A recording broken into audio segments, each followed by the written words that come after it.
So, welcome to Feature Fridays, episode 20, and today I'm joined by Ken. Ken, why don't you just go ahead and quickly introduce yourself?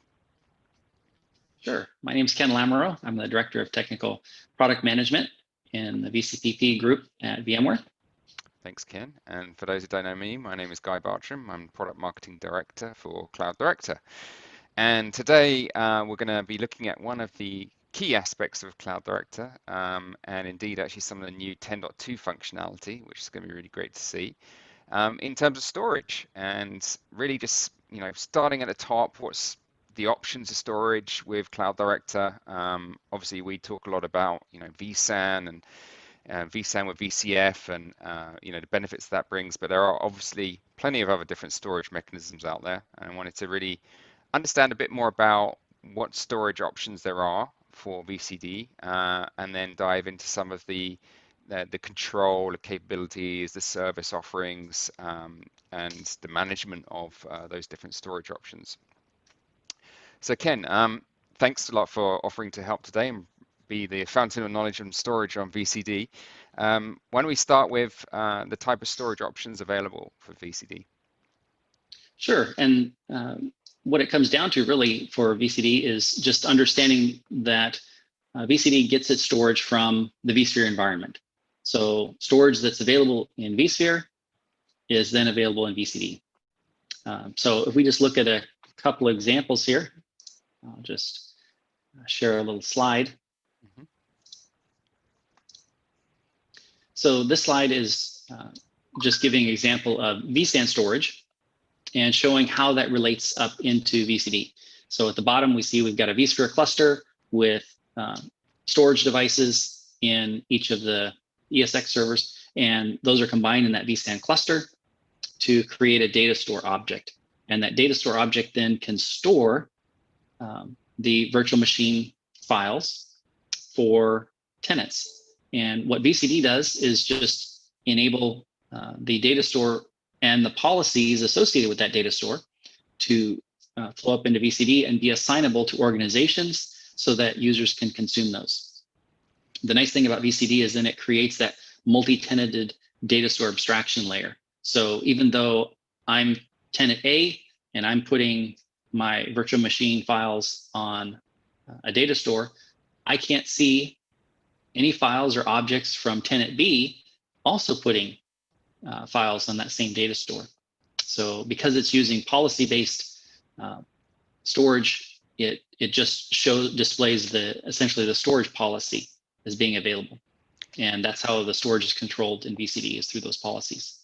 Got it. Right, and this is using the same kind of abstraction as the provider virtual data center and org virtual data center resources as well, right? Yes, because the provider pulls the data store into the provider VDC and then determines which of those it's going to send. It's going to publish out to each organization VDC. So they could have 10 data stores, and maybe they only want to publish 2 of them to a specific org VDC. Maybe that tenant has only signed up to use gold and silver tier storage. So the provider can choose which data store policies to publish up to an organization. Right, so there's control of, so when we're looking at the physical attributes of the storage, like you've got here, right, SSDs, nice, fast read writes. When you're looking at this, then what you can do is publish that fast hard disk capability into a provider virtual data center and offer that out to, I guess the unit of consumption here is per org. And then you can start tiering with policies and IOPS tiers and controls within that org as well. And also you could then obviously bring in the spinny disks as the perhaps the lower tier offering. Yes.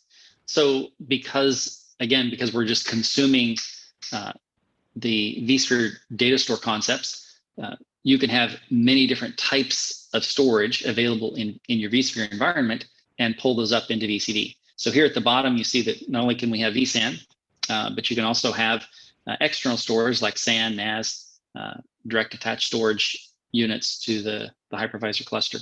And all of those then can be combined into data stores. So you might have a couple of data stores on each type of storage system.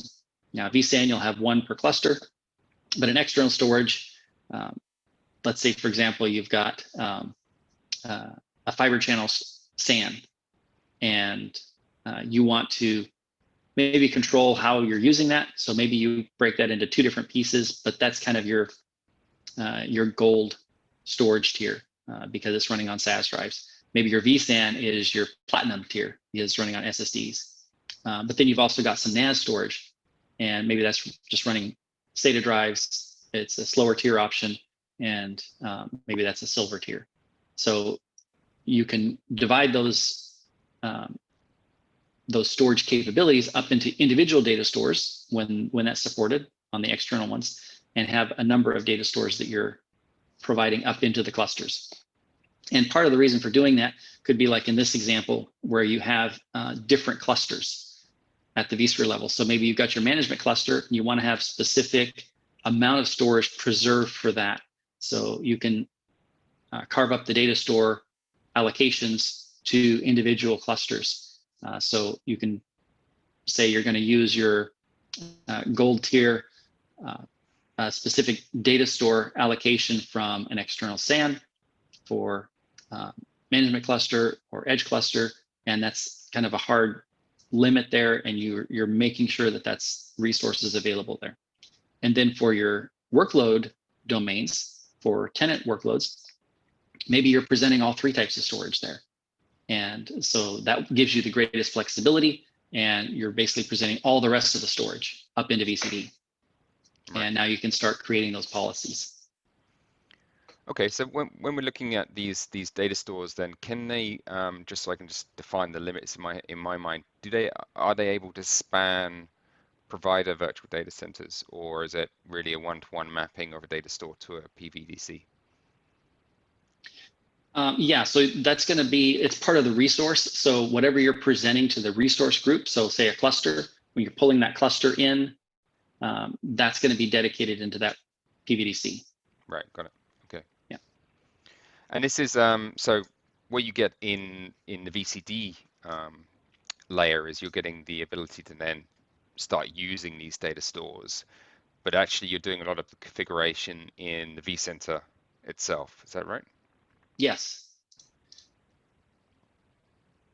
Yeah, so in the vCenter itself, that's where you're setting up all of your storage, and actually that's where you're setting up the capabilities of the storage as well.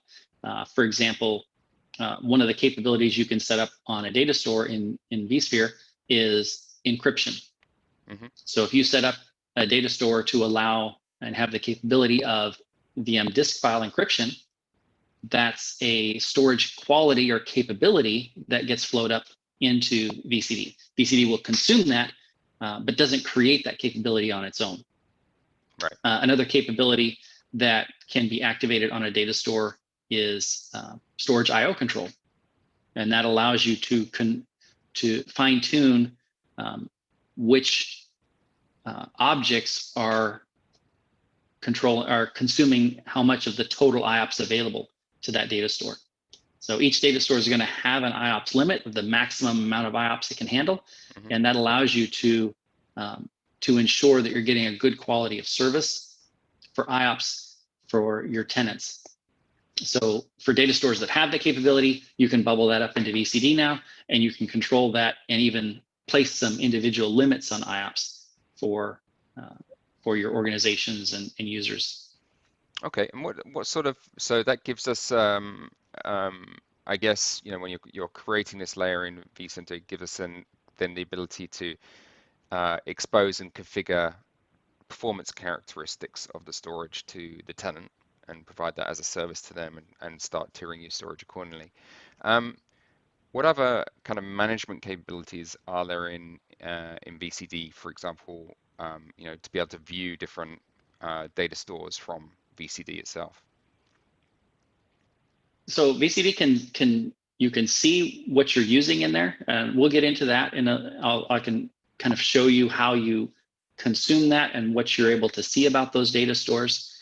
Maybe what I can do before we jump into VCD is let me just jump into a vCenter environment real quick and just show you an example of how we can create these these policies and qualities of a data store, and then that gets consumed up into VCD. Okay. So here's a data store in a vCenter, a vSphere environment. I've got a data store here. And if I go to the Configure tab, there's Datastore Capabilities. So right now, the only capability we have here is thin provisioning, but you'll notice that there's storage IO control, and it's disabled right now. So I can actually come into here. If I turn this on, I can then control storage IO. So it creates this quality that's assigned to this data store that then will flow up into VCD. But that's setting kind of, that's setting a percentage of peak throughput. That's a threshold that's being sent there or Yep. used to limit. Is that right? Mm-hmm. So you do Yep. create multiples of these then within the same data store? No, this is the data store itself. This is what you're setting it to use. Yeah. Okay. So just one for. So it's setting a threshold of like that's the max this data store will do. Got it. Okay. Yeah. So if I come in here to VCD then, and I come look at the infrastructure resources, I can look at the data stores. So this is the data store I've pulled in from vCenter. It finds that, and this is just sort of a basic view. You can see there's not much to do about this data store. It's just there because it learned about it from vCenter. Now it does have an edit capability, but here what this does is just gives us some an opportunity as a VCD administrator to set some thresholds for just some warning alerts in VCD to know that if I'm getting too much data capacity and use on a storage volume, I'll start getting some indicators in VCD. So I can just set some numbers here. If it hits this threshold, I'll start getting a yellow alert on the data store. If it hits this threshold, I'll get a red alert on it. And they'll appear in the VCD console, right? Yeah. As alerts, right? The other thing I can do is disable a data store. Now, what this allows me to do is if there's a data store that's in use, like say, for example, previously I mentioned dedicated some data store volumes to some vSphere resources. Maybe it's an edge cluster or the management cluster. Those are going to show up in VCD, but maybe I want to make sure that I don't accidentally present them to an organization. So I can disable them here, so then I don't have to worry about them anymore. And then the other thing I can do is look at the policies. So here's where I can see the storage policies that were configured in vSphere. And so in this, I have two policies. One is sort of a standard policy. This is just a standard data store use policy. Doesn't really have any special capabilities, but I've also created a second policy. And this is enabling vSphere encryption on this data store. It's actually the same data store, but this policy is the policy that allows encryption. So maybe I only want to turn on a VM encryption policy for certain organizations that have paid for that capability. I can prevent it in other ones. And this was and then if I in VCD in was it 10.0? VM encryption was 10.1. 10.1, that's right. Okay. Yeah. So that's a pretty new feature that we've got there. So now if I come into the PVDC,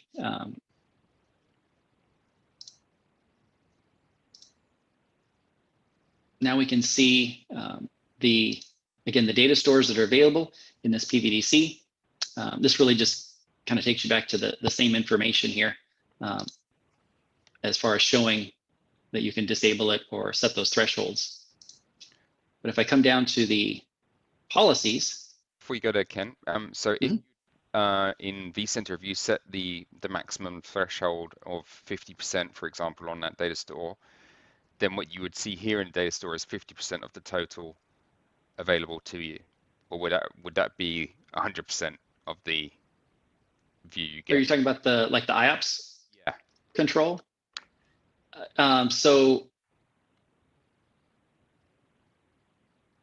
it should just show you the vCenter policy thresholds, because it doesn't create those, it just consumes them. So you should see the same presentation of a 90% threshold in here. Okay. So that you're aware of that, because otherwise you wouldn't be able to translate that correctly. If the 90% you had it configured in vSphere came into VCD as 100%, I was getting that wouldn't translate well. So you are able to see then what spare capacity there could be. Okay. Yep.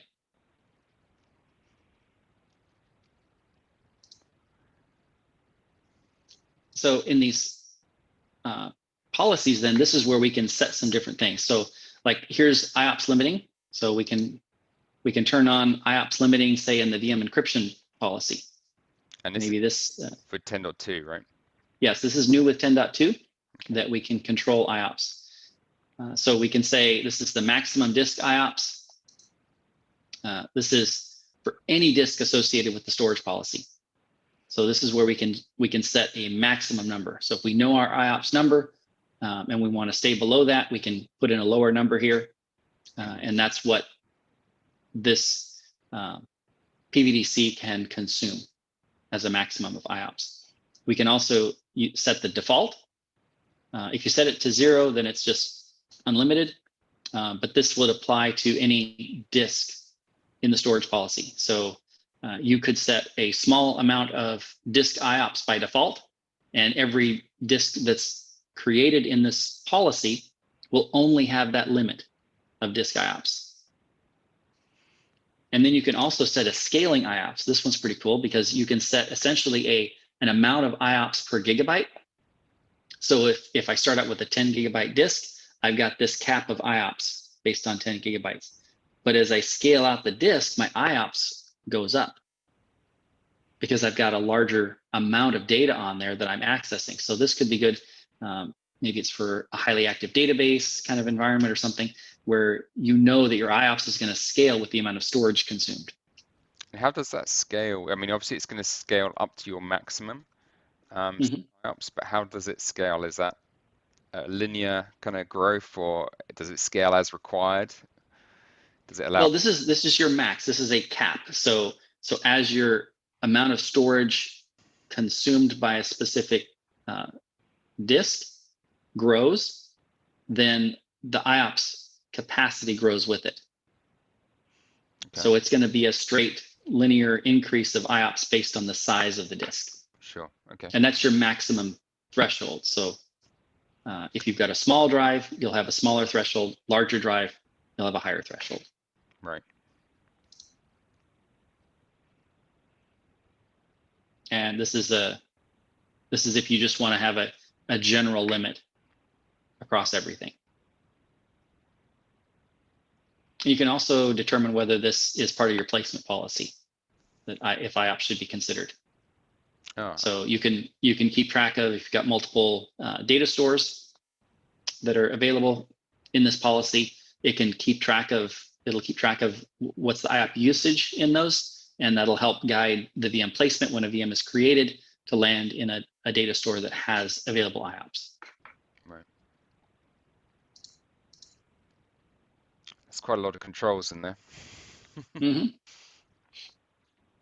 Yep. So you can set all of these at a provider level, and then as you publish those into your organization VDCs, then you can start consuming those. So here in this environment for this DevOps organization, you notice I've only got one policy here. This is just the lab policy that's available for that data store. I can add the other one in if I want to. I can see it here now. It's available. So I could say, okay, I want to add this, and instead of being an unlimited type, let's say I only want to allow them to have a certain amount of storage that they can encrypt. So I can add that with that storage limit there. And now that becomes an available policy set that I can deploy workload into. Yeah. It's consuming that. Okay. Okay. So that's kind of it at the provider level. So now if I come in here as an organization and come into this organization, this is where I can start seeing my policies. So I can see as an organization administrator now, these are my policies I have available, and I can see that I've got a 20 gigabyte limit here on my encryption. So now as an org admin, I know that my users, I want to be careful about using this. So there's some additional controls that can be set up here as an organization admin. One of the general things that that we can set up in administration. Sorry, Ken, is that limit, is that a thin provision limit or thick provision limit? So that would be the actual usage. So that would be thick provision. Okay. Once the data is actually in place. Yep.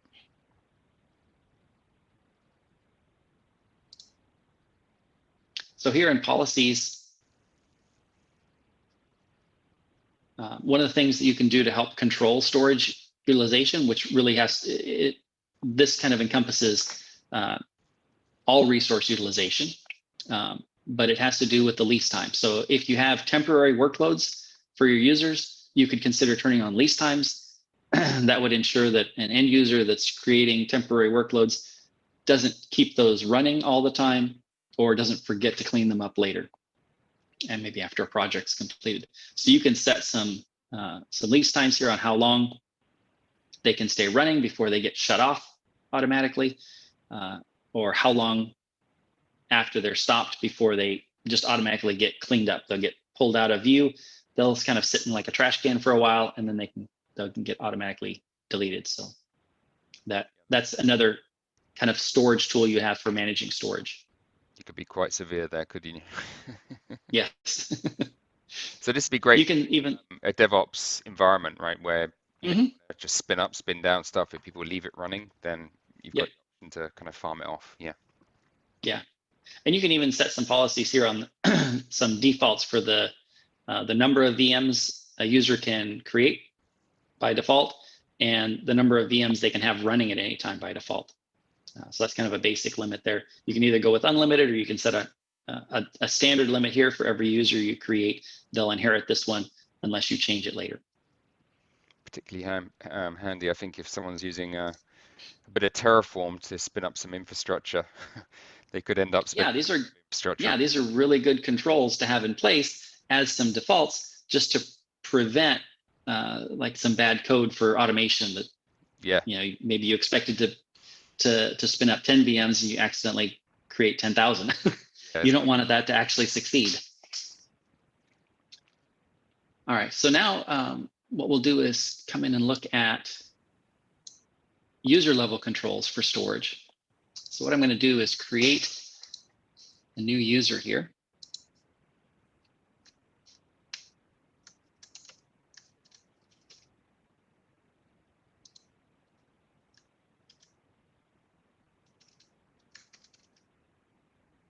And what I'll show is, as we do this, that as an org admin, make sure that stays enabled. So this is a user that's able to create workload. So it's a VApp author. I can create VApps and VMs as this user. So that means I need to care about how much this person's able to do. Here's where these default quotas come in. So if I care about it more at a number of VMs, running VMs would be CPU RAM consumption. If I care about that, I can turn this on. Just total number of VMs, that kind of affects everything, but not always the running ones. So this could generally affect storage. If I say I only want you to have, say, 10 VMs max, it gives me at least some level of control over storage, knowing that 10 VMs are generally not going to consume over a certain amount of storage. Yeah. But that's not really any hard and fast limits. So let's go ahead and save this user. And what we can do is get in and kind of customize this a little bit further. So looking at these quotas here, now with 10.2, I can actually add to this. So what I'm going to do is add not only the existing quotas there, but you can get more granular. You can say how much CPU, how much memory, and here we go with some storage quota controls. That's brilliant. So So like I can say they can't have more than 200 megabytes. It's pretty small, but see, I expected to do, a larger number, but we'll just put that in there because we'll take a look at what effect that has on this user then if they go over their quota amount. Okay. So here we've got this quota in place. They can only consume 200 megabytes of storage in this environment. Now, as an org admin, I have confidence that that particular user won't overrun my storage that I'm paying for. I'll stay within kind of an expected amount of storage consumption that I'm being billed for. So if I come in, what I'll do is just, because we've got no IOPS definition here, they would just basically get the default, which is at the moment whatever the disk can provide. Yeah, or the limit at the vSphere level. So like at the vSphere level, if we set that 90% limit, that's a limit that's going to aggregate up to all organizations and users that are consuming. They'll be capped by that amount. Right, right. But you can do some IOPS controls directly into your organizations also to help control that at a per organization level, even as a per disk level, because that, and the benefit there is that kind of helps with that sort of noisy neighbor thing. If you get one VM that's just going nuts on what it's doing to its disk, something's really running wild there. It won't just consume all the IOPS. You can keep keeping those controls in place is a good method to ensure that you're not interrupting IOPS for other organizations or other users within an organization. So that's a really important point. So if you're providing a public cloud service and using, distributed firewalling and things like that to firewall off the same tenant or different tenants on the same host, then you can enforce this policy on all tenant VM disks, and then obviously guarantee yourself that you're not going to have any contention with IOPS at least. Yes. Yep. Right. All right. So what I'm going to do then is just pop open an incognito window. So now you can log in as the end user, right? Yep. Okay. So we'll see the experience of logging in here.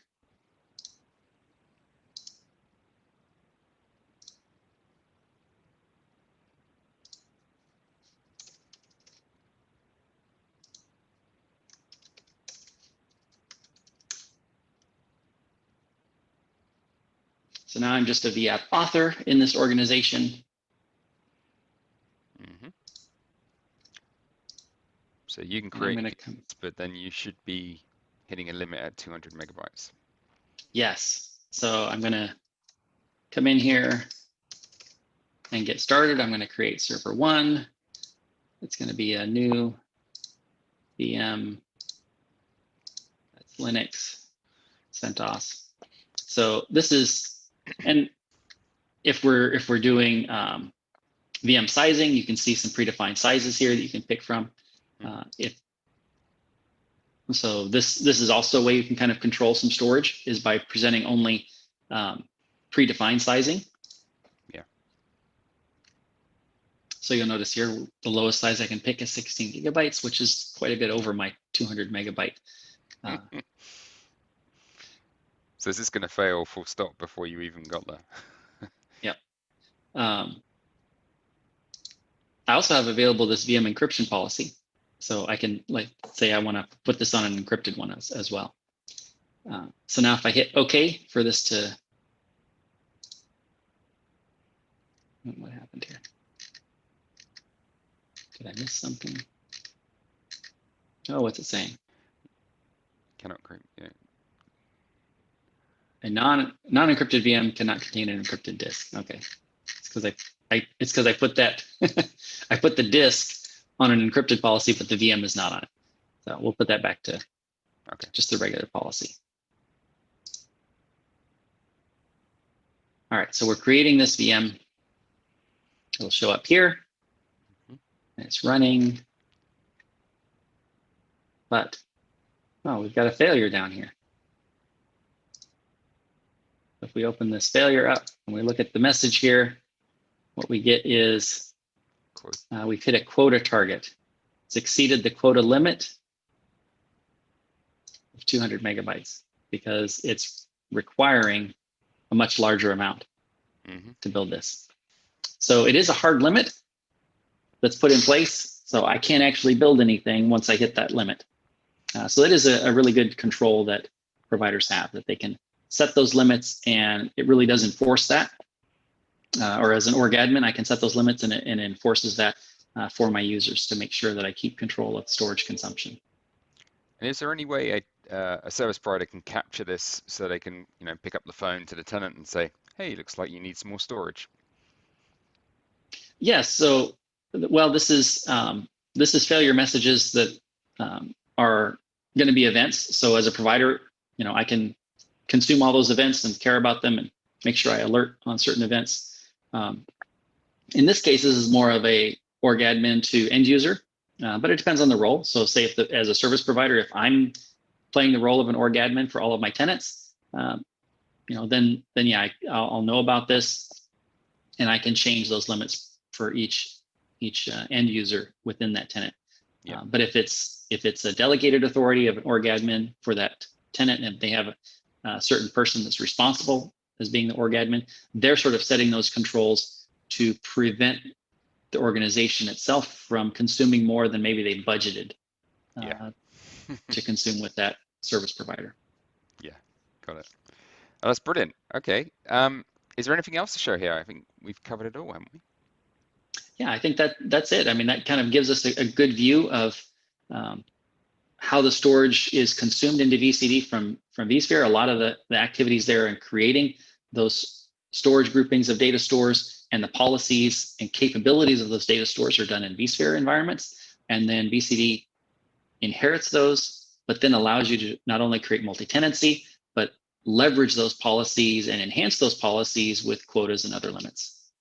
Yeah, it seems to me there's quite a lot to actually consider here when you're looking at the service. So if you're a service provider who hasn't used VCD, everything was previously in vCenter, and it was probably a lot easier to do a kind of a mapping there as a managed service provider, right? You were in control of your destiny at that level. But now you've got this additional level where you really want to expose those capabilities up to your tenant, and you've really got to start thinking about how your products that you're going to offer are going to be tiered and how they're going to be limited so you don't encounter problems with multi-tenancy and like say IOPS issues and running out of storage and all those quota controls that need to be in place. Is there any kind of words of advice to providers looking at this on how to start to think about constructing this service? Well, so the foundation of it is determining what levels of storage quality do you want to provide to your tenants. So that has to do with your infrastructure, either the infrastructure that you currently have available. Think about how you might divide that up into certain storage qualities and capabilities that you want to present and monetize to your tenants. So even just kind of getting an inventory of what's the total IOPS that you have for each storage type that's available. And if you can leverage storage IO control, one of the things to know about storage IO control is that does have to be a capability across all data stores in a policy set. So you can't turn on IO control if you've got a storage policy that's over 3 different data stores, but only 2 of them have the capability to do storage IO control. The third one can't, then that policy that's encompassing all of them can't turn on storage IO control as a policy feature. That's good. So you have to think about kind of how you're grouping these things together in the different policies.